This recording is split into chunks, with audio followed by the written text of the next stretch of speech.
रोशनी का कारवां. This podcast is brought to you by Score Foundation.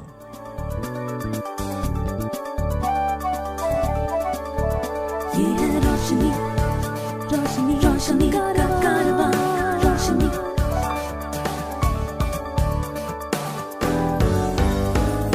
Eyeway, ये है रोशनी का कारवां. Hi, my name is George Abraham and welcome to Eyeway Conversations. My guest today is Anandi Viswanathan from Bangalore. She is an entrepreneur, actor, researcher, pranic healer, and the mother. Hi, Anandi, welcome. Hi, George. So, Anandi, let's begin by hearing what this Kaveri Angadi is all about. So Kaveri Angadi is an organic retail store. So we started 3 years back, just before the lockdown. So we didn't know the lockdown was coming, basically.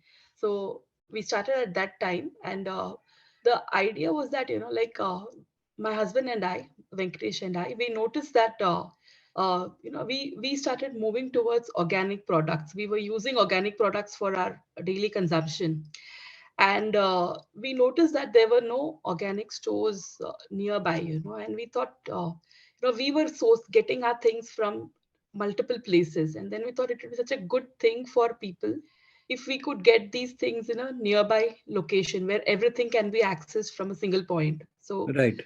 so that's how we started. Yeah. So, what are the kind of products you keep here? So we have the entire household range of household products. So all the groceries and your oils and your dairy products and your home products, personal care products, everything that someone would need for themselves and for their home. And we also have a range of snacks, like all that's also like, homemade. We source it from local people. So just to keep so that as a support to the local industries, and it's all, we ensure that the quality is good, and it's that those things are taken care of. They're chemical free. They are unadulterated products. Those things we ensure. So, how would you kind of ensure all this? So we speak to the people who supply. If they are manufacturers, we even visit their units if it is physically possible for us to do that. Otherwise, we talk to them and try to understand how they do their whole process of manufacturing or how they farm. So we are also franchisees of a particular brand called Gramarajya, and that brand ensures that they get all their farm produce, rice and grains and everything that comes into your kitchen. So they ensure that all of these are organically farmed and organically everything is packed right from farming to packaging. Everything is done properly. So, Anandi, you being visually impaired, what's your role in this whole operation? So this store was, to begin with, it was my idea. Look, I told Venkatesh, why don't we do something like this? So that's how it got started. And so what I do with this, what we do I do in the store is we have people working in the shop to manage the everyday running of the store. When customers come in and they give them the products and do the billing and stuff. So we have people to do that work.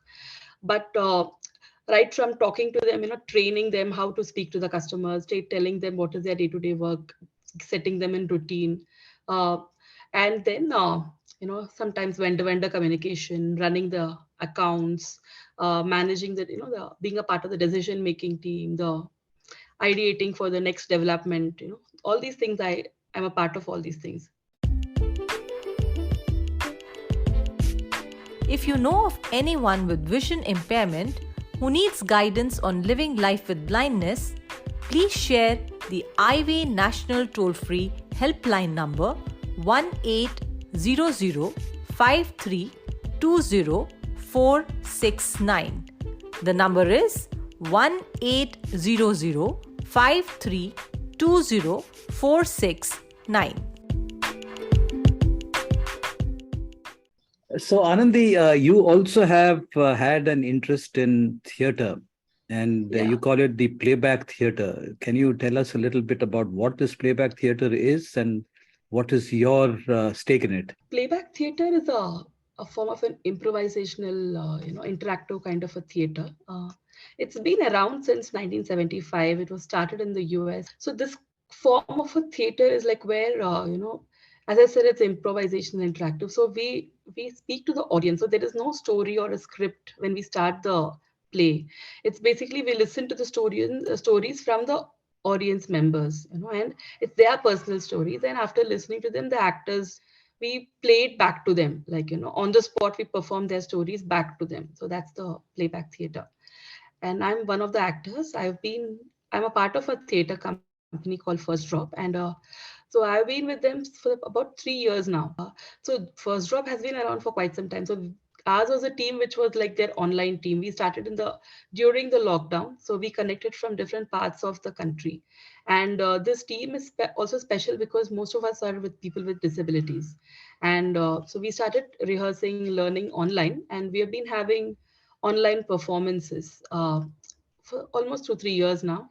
And personally for me, like, I've also been a part of an international group a couple of years back. So we uh, we trained as a part of an international group, and we had about 4 international shows. I also understand that you have a love for storytelling. Uh, Uh, Tell me a little bit about that. for me, it's been a passion all along. It's an interest that I have kind of been doing for a very long time, telling, relating stories or making stories out of incidents, like, dramatizing it a bit and things. And I've been doing, I mean, all the children in my family have, like, many of them, like all my juniors, have grown up listening to stories from me. So that was something that I've done, like that, informally in my family. And uh, after my daughter came along, so it became like a more routine thing for me. And now I do it outside also for other children. uh, so it's just like, like I take them together, like sit together, and then I tell like stories and, talk to them. And it's something like that. It's a very informal, casual kind of a thing, but I love it a lot. In fact, when the last time we had interacted, you were working with a place called the Center for Internet Studies, and you've done some research work. Tell Yeah. us about your research work. You've collaborated internationally as well on this platform, research. So I was working with a place called the Center for Internet and Society. It's a Bangalore-based think tank, and I was with them for a project on accessibility, where we were putting together a compendium of laws, policies, and programs that were from the government of India, particularly for people with disabilities.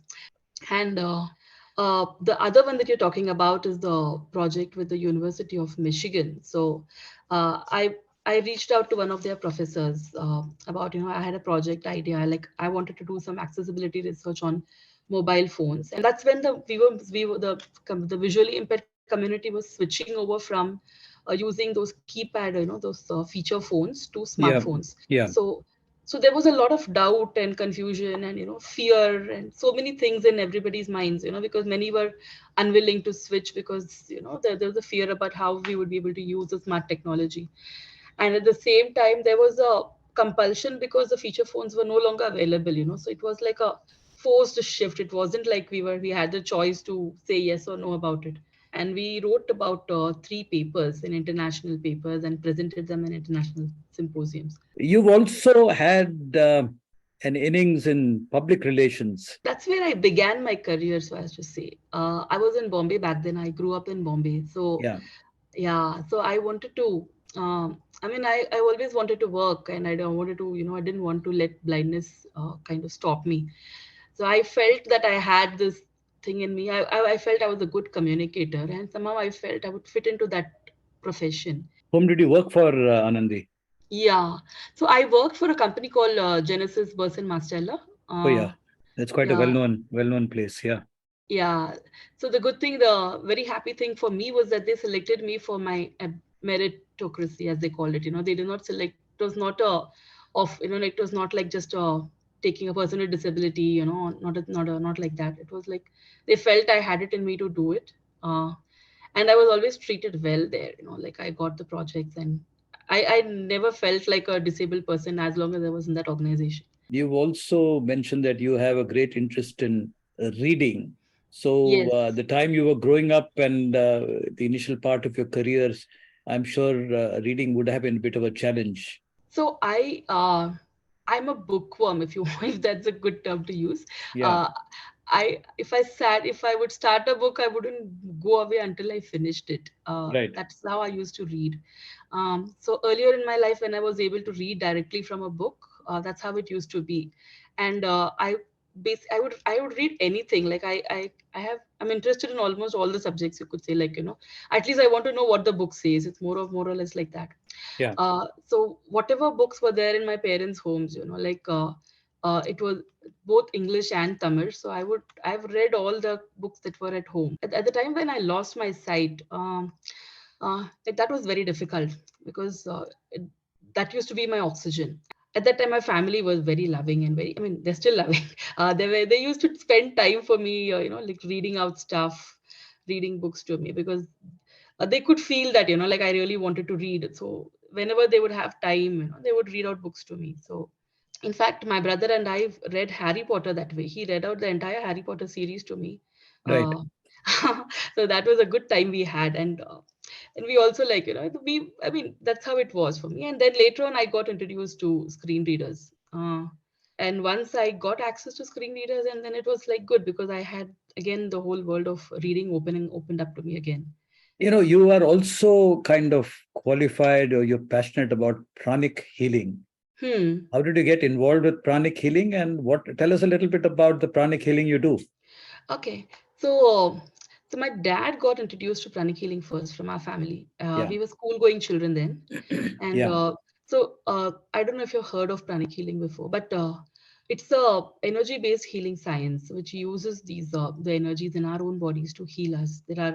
We use the concept of in there being an energy body, a pranic body, which is interconnected with our own physical body. And the concept it goes like, you by healing the energy body or the pranic body, he heal the ailments, the physical and the psychological ailments of a person. So my father got started with that, and we got introduced to it when we were in school. So when we would have a headache or stomach ache, or pretending to have a headache or a stomach ache, so we couldn't go to school, and then my father would be like, "No, no, I'll take care of that. But you can't cut school." So that's how we got introduced to that. And later on, when we grew up, because my dad used to do it, and people used to come home to get healed. So we have seen that, and so we've always been interested in that, me and my brother. So when we got a chance to learn, we learned it. I was already blind by the time at the time when I learned it. I so For me, the whole understanding has been like a non-physical thing. I didn't have to look at anything. I grasped it without having to look at the screens or anything. And there are people helping me with the movements, how to do a particular action or whatever. So apart from that, yeah. So I learned it without seeing it, and then I've been practicing for almost 20 odd years now. So I used to do it professionally for at a point of time. I used to, like, patients. I used to take patients and heal them on a regular basis. But now it's become more like it's a family thing. So I take care of my family, and if anybody else, like in my circle, if they need healing, they ask me. I don't. It's not a full time thing anymore. But yeah, I continue to do it in any case. You mentioned that you had retinitis pigmentosa, and it wasn't your blindness is not from birth. It came in somewhere when you were already up and running in life. So Hmm. when exactly did you lose your eyesight, and what was your life like before you went blind? And did you have to make any serious adjustments? And did your plans get affected in any way once you lost your eyesight? Hmm. So I didn't even know I had this condition until I was 18 or 19. Uh, so what happened with me was, like, I was missing things, like, because with retinitis pigmentosa, the scope of the vision starts reducing gradually. Uh, in my case, it was coming down from the outside to the center. So I started missing things, like, missing a foot on the pavement, or missing an overhanging branch, or uh, like that, miss if someone holds out a hand to shake my hand, I wouldn't be able to see their hand. So that's when we started noticing that something is, like, something's not right with the sight. And the diagnosis of retinitis pigmentosa did not happen immediately, but it was but at least I understood there was a condition with my retina. That's all. I mean, that's how we understood it at the beginning. And I was about 80, as I said, about 19, 18 at that time when these things started happening. But in my case, by the time I was 23, I was totally blind. The progress was very, very, very quick. So I hadn't it in a way it was good for me because I'd been able to see a sighted world for a long time. So many things I can understand because I've seen those things. And then it wasn't like since I was just in my early 20s, I was studying chemistry. I that was something that I wanted to do. But I had to drop out of university at that time because I couldn't continue that particular field. I couldn't continue anymore. And but still, as I said, no, I was lucky enough that it was not in the big, it was not like somewhere in the middle of my career. It was in the beginning of the career. So I could change tracks and I could uh, redo a lot of things. Um, so another thing that happened to me at that time was like, uh, how do I say this? Okay. We lost our mother. She was struggling with cancer. And Right. so it happened almost at the same time. So it didn't, maybe because of that, I didn't have too much time uh, to think about myself, because our Hmm. family as a unit was going through a lot. And so we all had to be there for each other. So uh, that was supporting in a way. Like I didn't sit down and mope for a long time about myself. I had to look, like get up and be a part of that group which was going together. So I learned. So at that time, so I learned to cook and I learned to do these things. And then I also thought, like, I do not want to sit at home. All my friends were, as I said, we all were just beginning our lives and careers. So everyone had a job and people were moving around. And I didn't want this vision loss to stop me. So I kept asking, like, how do I do? What do I do? Like, how do I cope with it? Because medically, I knew there was no solution, there was no cure. So the whole thing was like, how do I cope with it? So it took me about a couple of years to find people who could guide me. And so then I learned about a place where they were teaching, there was a computer course where we could learn how to use this with screen readers. And I got and when I went there, I met a lot of blind people and they taught me how to use a white cane and how to move about. And so once I got my mobility and I understood how to use technology, then I was able to even I was able to graduate and go further. And then I got a job. I was able to do all the things that I wanted. To support our work with the blind and visually impaired, you can visit the donate page on our website www.scorefoundation.org.in. Please note www.scorefoundation.org.in. How did Venkatesh meet Anandi, and how did that evolve? Okay. Hmm. So we met online. And we liked each other the first time we spoke to each other. So, my idea of someone who would be right for me. Okay. So was that someone who would not see my blindness, if you get it, Yeah. because most people look at me and they see a blind person. But to me, I'm not a blind person. To me, I'm a person. Okay. And Right. I am a living person. I have my own things and my successes and my failures. And me as a person is full, as a Yeah. whole, complete person. Okay. Yeah. I don't see myself as blind. So to, I thought a person who would be right for me would be someone who would see me beyond the blindness. And that was the only criteria I had. Like the person I would probably consider would be someone who would not see the blindness. And he happened to be the person.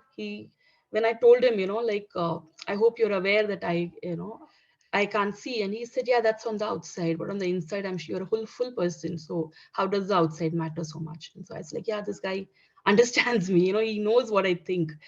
And then we clicked. And that's how it happened. So, what were the two of you doing when you actually got married? Meaning professionally, what were you guys? Where were you? So I was in Bombay. I was in my public relations job, and he Yeah. was in Bangalore. He's an engineer by training, and he's an engineer by education and by training. Yeah. So he was in Bangalore, and so we met. Uh, I mean, we met through Bharat Matrimony, and then it was a choice between who was going to shift. So my company had a branch in Bangalore, and so I thought, like, why not? So it was a huge decision at that point because I was so familiar and comfortable with Bombay, and I had grown up in Bombay all my life. Yeah. Uh, yeah, but then I thought, like, I wanted to explore and experiment. So I said, "Chalo, I'll shift and I'll come over." So that's how we moved to Bangalore. Now, this Kaveri Angadi, is this something both of you kind of put full time into it, or you're doing it as a second professional? No, no, we are both of us entirely into Kaveri Angadi now. Uh, Okay. so we took a decision, like there was a point when we had to decide, because Bangalore, the traffic is too much, and so we thought, like, we were spending a lot of time on the road, and we thought, like, that by the time the baby was already be with us, and we were like, no, now we shouldn't be. It is not fair to be outside the house all the time. So we thought, like, we'll do something, and that's how I mean, I had quit some time back, and then he also quit, and then we started doing a lot of things, and then that's how this Kaveri Angadi thought idea initiated. Like, why don't we do this and this? And we both are passionate about organic, and so it was not like something that we had to kind of create. It was already inside us, this whole drive to do this. And but doing this as a shop and things, it came at that time, and we were considering other options for ourselves. Uh, you have a daughter who's 7 at the moment. What do you call her, and what is it like to be a mother? Her name is Vinduja V. So it's a beautiful thing to be a mother. Um, I put my for a long time I was dedicated only to being a mother until she came to this point where I can let her, where she is able to independently look after herself. So and because of that, and because this was also a lockdown period, so one of us only could be at the store and the other person had to be at home because there was a lot of risk of exposure. So I've spent a lot of time with her when in her growing years, and uh, it's very in a very sweet way that children are very much more inclusive than adults are. uh, they understand, I think, because they think from their hearts. They don't, like, so my daughter has been very proactively inclusive, so when she was a very small child, if she had to tell me something, um, if she had to point out something, she realized that if she pointed with her finger, I was not able to see. And this was when she was very small, way too small. And when then then she realized that the one easy way to point things to me was to take my hand and point, so I would know exactly where the finger's pointing at. And so when she would leave things lying around in the house, and she saw, like, a couple of times I stepped on something and it hurt my feet, and then um, as I said, a very tiny baby, but when she would see me going and she knows on the way that she has dropped things, she'd run ahead of me and move those things, so as I said, children are, and she was very proactively inclusive. She knew how to do it. And yeah, and I've learned as a parent. It's been a good journey. Anandi, you've been the president of the Rotary Club for quite a while, and this is a unique Rotary Club.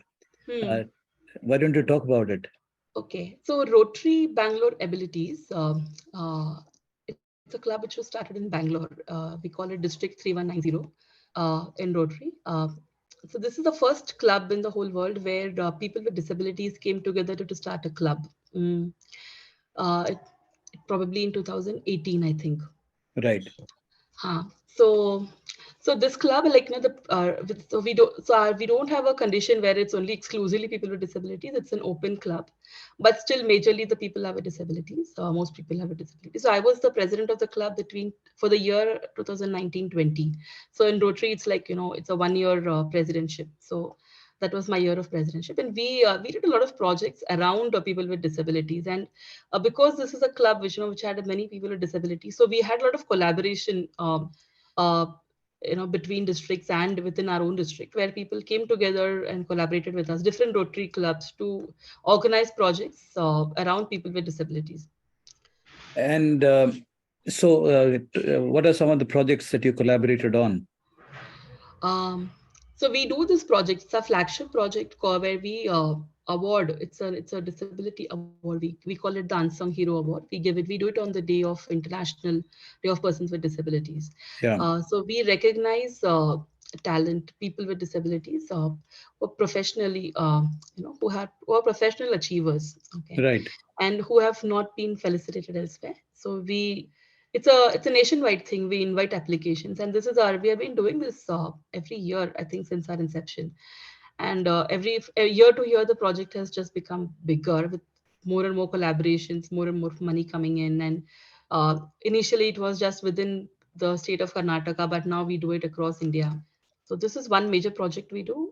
Apart from that, so we also do this event around Global Accessibility Awareness Day. Um, yeah, a couple of these projects like this. Well, Anandi, it's wonderful speaking with you, and you've had a very a life with a lot of variety, and you've been enjoying life. Wish you the very best. Wish you and Venkatesh and Vinduja a great life together and a great future. Take care. Thank you. Thank you, George. Highway, ये है रोशनी का कारवां. This podcast was brought to you by Score Foundation.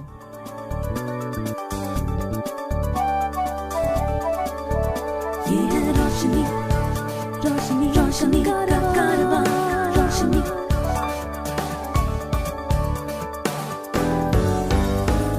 Highway, ये है रोशनी का कारवां.